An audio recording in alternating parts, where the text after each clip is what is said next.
दोस्तों, जय श्री कृष्णा। स्वागत है आपका हमारे चैनल पर। दोस्तों, आज की इस वीडियो में हम जानेंगे कि पौष संक्रांति, जिसे सामान्यतः मकर संक्रांति या उत्तरायण के नाम से जाना जाता है, यह क्यों मनाया जाता है। आखिर इसके पीछे क्या रहस्य है। जैसे कि हमारे सनातन धर्म की एक अत्यंत पवित्र और मंगलमय तिथि है ये, और आध्यात्मिक दृष्टि से देखा जाए तो यह बहुत महत्वपूर्ण है। यह न केवल एक पर्व है या कि उत्सव का मात्र नहीं है, बिल्कुल बल्कि इसके पीछे बहुत से ऐसे गूढ़ और दार्शनिक, आध्यात्मिक, शास्त्रीय चिंतन भी निहित है। तो चलिए जानते हैं कि यह संक्रांति पौष मास के अंतिम दिन आती है, जब सूर्य अपनी दक्षिणायन यात्रा को पूर्ण करके उत्तरायण की ओर अग्रसर होते हैं। सूर्य के इस परिवर्तन को संक्रांति कहा जाता है। इसी कारण से इसे उत्तरायण संक्रांति भी कहा जाता है। सनातन शास्त्र में कहा गया है कि मनुष्य का एक वर्ष देवताओं के एक दिन रात के समान होता है, अर्थात मनुष्यों के 6 महीने उत्तरायण और देवताओं की दिनावस्था और 6 महीने दक्षिणायन उनकी रात्रि के समान बताई गई है। जिस प्रकार मनुष्य अपने घरों के द्वार में खिड़कियां और मुख्य फाटक बंद करके विश्राम करता है, उसी प्रकार से हमारे भगवान भी, जो देवगण होते हैं, वो भी दक्षिणायन काल में ही विश्राम की अवस्था में होते हैं। इस समय को देवताओं की रात्रि कहा जाता है।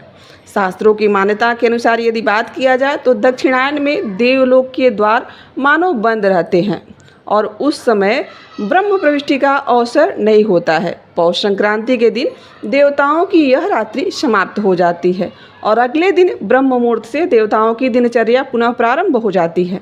इसे देवताओं का प्रभात कहा जाता है। और गोस्वामी मत के अनुसार यदि बात किया जाए तो इसी ब्रह्म मुहूर्त से देवगण निद्रा त्याग कर जागृत होते हैं और नित्य भक्ति, सेवा, यज्ञ, पूजा तथा लोक कल्याणकारी क्रियाओं में प्रवृत्त हो जाते हैं।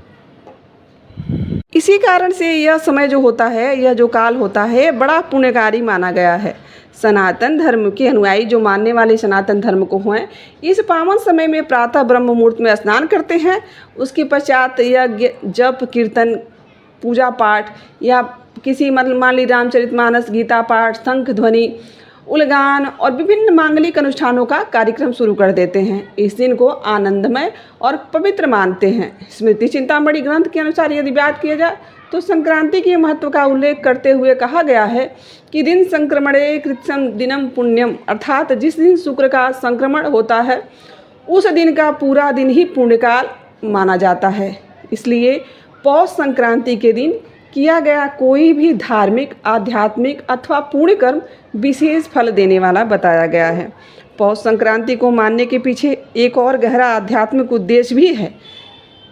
मान लीजिए कि किसी व्रत या उपवास से पूर्व संयम का पालन किया जाता है, जैसे कीर्तन से पहले अधिवास किया जाता है, उसी प्रकार से उत्तरायण के आगमन से पूर्व की तिथि जो होती है, वह सनातन धर्मावलंबियों के लिए पूजा, पर्व, यज्ञ का आयोजन करना, ये सब उनके में नियम बनाया गया है।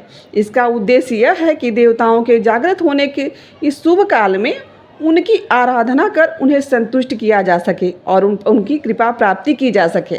ऐसा माना जाता है कि देवताओं की कृपा से जीव को भोग और मोक्ष दोनों ही बड़ी सहजता से प्राप्त हो जाते हैं। मनुष्य अपनी सीमित शक्ति से जो भी उसकी सीमित शक्तियां हैं, उससे जो कार्य नहीं कर पाता है, देवगण उसे बड़ी सरलता से ही संपन्न कर देते हैं। इसी भाव को रखते हुए उत्तरायण के शुभ क्षण में जब देवगण पूर्णतः जागृत हो जाते हैं, ब्रह्म मुहूर्त में स्नान समापन करने के पश्चात, सभी जो नित्य कर्म करने के पश्चात भगवान की पूजा करके और फिर पुष्प, तुलसी और प्रसाद अर्पण द्वारा, यज्ञ, पूजा, प्रार्थना द्वारा अतिथि की सेवा की जाती है। इन सब का अंतिम उद्देश्य एक ही है कि भोग लोक से ऊपर उठकर भगवत की ओर बढ़ा जाए, भगवान कृपा की ओर अग्रसर हुआ जाए और उन पुण्य संकृतियों को अर्जित किया जाए जो जीव को परमात्मा के धाम तक बड़ा ही आसानी से लेकर जाती है। हमारे सनातन धर्म के अनुसार जीव का वास्तविक निवास भगवान का धाम ही है। वही जीव का शाश्वत, आनंदमय और सत्य स्वरूप का स्थान है। भागवत धाम में अनंत सौंदर्य, अनंत माधुर्य और अनंत आनंद विद्यमान है, जिसका रसास्वादन केवल वही भक्त कर पाता है जो शुद्ध भक्ति और पूर्ण संस्कारों से युक्त होता है। इसी सुकृति की प्राप्ति के लिए ऋषियों ने भी उत्तरायण के पूर्व काल को विशेष महत्व दिया है। यह माना जाता है कि इस समय देवगण शुद्ध निर्मल भाव के होते हैं, इसलिए इस काल में की गई प्रार्थना, की गई पूजा शीघ्र ही हमें अच्छा फल देती है और देवताओं की करुणा बड़ी ही सरलता से, बड़ी आसानी से हमें प्राप्त हो जाती है। अब दक्षिणायन की अपेक्षा उत्तरायण में किया गया जो भी पूजा पाठ, जो भी पुण्य कर्म होता है, वह कई गुना अधिक फल देने वाला होता है, क्योंकि देवताओं की निद्रावस्था में की तुलना वह जागृत अवस्था में जब रहते हैं तो वह जल्दी हमारी प्रार्थना सुन लेते हैं और उस आराधना का अधिक फल प्राप्त होता है। कारण यही है कि उत्तरायण संक्रांति का महत्व और भी अधिक बढ़ जाता है। उत्तरायण संक्रांति का एक और भी महत्वपूर्ण ऐतिहासिक अर्थ भी है। जैसे कि मान लीजिए कि आध्यात्मिक संदर्भ से यदि देखा जाए तो महाभारत से भी जुड़ा हुआ भी एक इसकी कथा है। ये सभी जानते हैं कि कौरवों और पांडवों के बीच जब कुरुक्षेत्र में युद्ध हुआ था तो वह तो विश्वविख्यात है। जैसे कि वीर महाप्राज्ञ जितेंद्रिय और सर्वत्यागी महापुरुष भीष्म पितामह, उस समय उनका जो प्रयाण उसी में उत्तरायण से संबंधित यह कथा जुड़ी हुई है। भीष्म पितामह महाभारत युद्ध में कौरव पक्ष के प्रमुख सेनापति थे और उन्होंने अपने अपराजय पराक्रम से युद्ध के 10वें दिन पांडवों की सेना का बहुत विध्वंस किया था और पांडवों को रोक भी दिया था।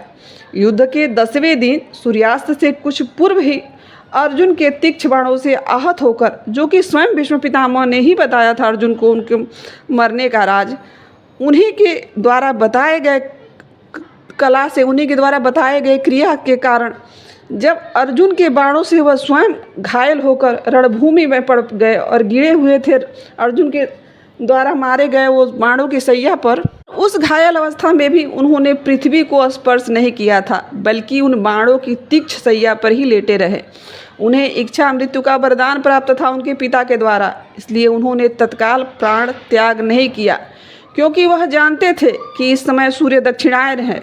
इसीलिए उन्होंने सोचा और उन्होंने इस बात की प्रतीक्षा की कि जब सूर्य उत्तरायण होगा, लगभग 18वें दिन, तब तक वे सरसैया पर लेटे रहे और अंततः पौष संक्रांति के दिन योग बल द्वारा शरीर का त्याग कर दिया। शास्त्रों के अनुसार भीष्म पितामह मृत्यु के पश्चात भगवत धाम को चले गए थे, क्योंकि वे मूलतः अष्टवसुओं में से एक थे। द्यू नाम के वसु और देवता थे। महर्षि वशिष्ठ के श्राप के कारण वह पृथ्वी पर मानव रूप में उन्हें जन्म लेना पड़ा और इतना कष्ट भोगना पड़ा। जीवन भर वह ब्रह्मचर्य और कठोर धर्म का पालन करते हुए भी अपने कर्मों का भोग भोगे और शाप की अवधि समाप्त होने पर वह पुनः देवलोक को लौट गए। किंतु उन्होंने दक्षिणायन के समय देवलोक में रात्रि में जहाँ मानी जाती है, उस समय देवलोक के द्वार बंद रहते हैं, इसीलिए भीष्म ने दक्षिणायन में अपने शरीर त्याग नहीं किए, इसीलिए उन्हें देवलोक में प्रवेश बड़ी आसानी से प्राप्त हो गया। इच्छा मृत्यु का वरदान प्राप्त होने के पश्चात भी उन्होंने उस स्थिति और उतना शारीरिक कष्ट सहने के बाद, उतनी यातना सहने के बाद भी उन्होंने यह निर्णय लिया कि जब देवलोक के द्वार खुलेंगे अर्थात उत्तरायण आएगा, इस प्रतीक्षा काल में उन्हें भगवान श्री कृष्ण का सानिध्य भी प्राप्त हुआ और महात्माओं का सत्संग भी मिला। धर्मोपदेश देने का अवसर भी प्राप्त हुआ, जिसे उन्हें लोक कल्याण संभव हुआ। भीष्म पितामह के इस महान निर्णय और महाप्रयाण के उत्तरायण संस्कृति को और भी अधिक महिमा मंडित कर देता है। यही कारण है कि सनातन धर्मावलंबियों के लिए यह तिथि केवल सूर्य के परिवर्तन का पर्व नहीं है, बल्कि त्याग, विवेक, धर्म, मोक्ष की प्रेरणा देने वाला दिवस बन जाता है। तो दोस्तों, इस प्रकार से पौष संक्रांति या मकर संक्रांति या तिलगुड़ का पर्व ऋतु परिवर्तन का उत्सव नहीं, बल्कि यह जीव को एक स्मरण कराती है कि उसका अंतिम लक्ष्य सांसारिक बंधनों से मुक्त होकर भगवत धाम की प्राप्ति ही करना है। देवताओं के जागृत होने के पश्चात इस पावन काल में की गई साधना, आराधना, पूजा, प्रार्थना केवल व्यक्तिगत कल्याण का मार्ग नहीं प्रशस्त करती है, बल्कि समग्र समाज में धर्म, शांति और मंगल का संचार भी करती है।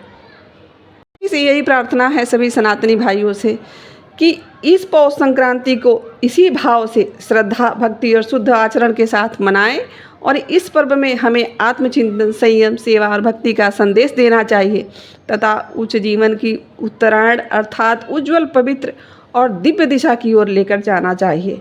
तो सभी को पौष संक्रांति की ढेर सारी शुभकामनाएं और आशा करती हूँ कि आपको यह जानकारी अच्छी लगी होगी और यहाँ तक बने रहने के लिए आप सभी का दिल से आभार। मिलते हैं किसी ऐसी जानकारी कथा कहानी के साथ। अभी के लिए बस इतना ही। राधे राधे, जय श्री कृष्णा।